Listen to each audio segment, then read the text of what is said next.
amagurukanye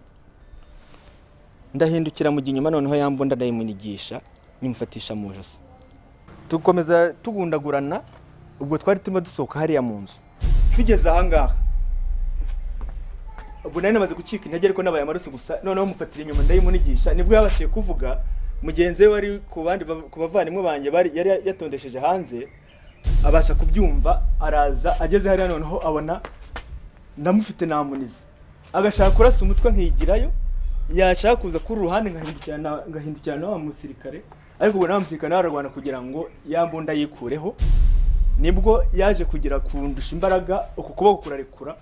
ahita ndasa